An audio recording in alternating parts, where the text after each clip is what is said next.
রান্না শুরু করছি শাওন পাকশালা কবিতার ছন্দে। ভিডিও দেখে রান্না করুন মনের আনন্দে। নমস্কার বন্ধুরা, শাওন পাকশালাতে সবাইকে স্বাগত জানাই। আজকে আমি বানাবো মাছ বাটা। তার জন্য আমি ছোট মাছ নিয়েছি। এই মাছগুলোকে আমি কেটে নিয়ে ভালো মতো ধুয়ে নিয়েছি পেঁয়াজ কুচি, কয়েকটা রসুন কোয়া, আদা কুচি করে নিয়েছি কয়েকটা কাঁচা লঙ্কা, আর নিয়েছি একটা শুকনো লঙ্কা। এখন আমি রান্নাটা করে নেব।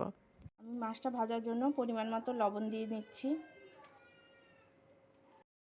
হলুদ গুঁড়ো। লবণ হলুদ দিয়ে আমি মাছটাকে ভালো মতো মেখে নিচ্ছি। এখন আমি মাছটা ভেজে নেব। আমি মাছটা বসিয়ে দিয়েছি।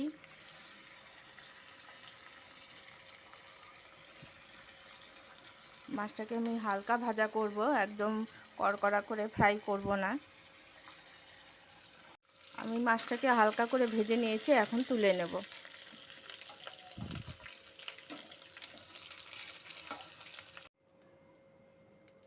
মাছ ভাজার তেলটা গরম বেঁচে গেল, আমি ওই তেলের মধ্যে আমি শুকনো লঙ্কাটা একটু ভেজে নিচ্ছি। এখন আমি ওই তেলের মধ্যে দিয়ে দিচ্ছি রসুনের কোয়াগুলো। রসুনের কোয়াগুলোকে একটু ভাজা ভাজা করে নেব। রসুনের কোয়াগুলো ভাজা ভাজা হয়ে গেছে, এখন দিয়ে দিচ্ছি পেঁয়াজ কুচি। পেঁয়াজটা দিয়ে এখন পেঁয়াজটাকে একটু ভাজা ভাজা করে নেব।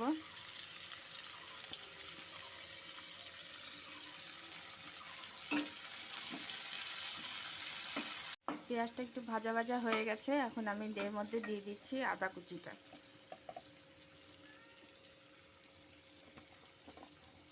দিয়ে দেবো ফাটিয়ে নেওয়া কাঁচা লঙ্কাগুলো।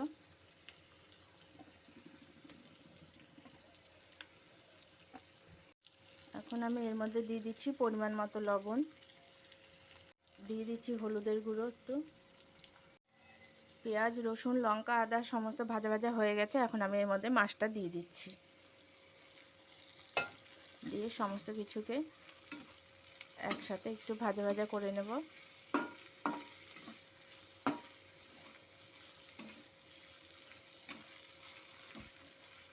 এখন আমি গ্যাসটাকে বন্ধ করে দিয়ে এইগুলোকে একটু ঠান্ডা হওয়ার জন্য ওয়েট করব।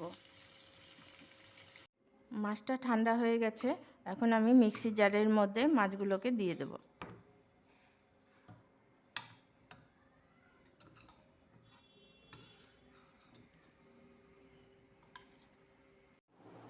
আমার মাছ বাটাটা হয়ে গেছে। এটা আপনারা যে কোনো ছোটো মাছ দিয়েই করতে পারেন, খেতে অসাধারণ লাগে। গরম ভাতের সাথে আপনারা এটা করে খাবেন, যে কোনো ছোটো মাছ দিয়ে। খেয়ে ভালো লাগলে আমার চ্যানেলটিকে সাবস্ক্রাইব করবেন, লাইক করবেন, শেয়ার করবেন এবং কমেন্ট করে আমার পাশে থাকবেন। আর আরেকটা কথা বলছি, আপনারা কে কোথা থেকে দেখছেন আমাকে কমেন্ট করে অবশ্যই জানাবেন, তাহলে আমি অনুপ্রাণিত হয়ে আরও অনেক ভালো ভালো ভিডিও আনতে পারবো। আর আমার যদি আপনাদের সাথে যে সমস্ত রান্নার ভিডিও শেয়ার করি, তার মধ্যে যদি কোনো রকম ভুল ত্রুটি আমার থেকে থাকে, তাহলে আমাকে অবশ্যই কমেন্ট করে জানাবেন। আমি তাহলে সেই সমস্ত ভুল শুধরে নিয়ে আমি আরও উন্নতি করার চেষ্টা করব।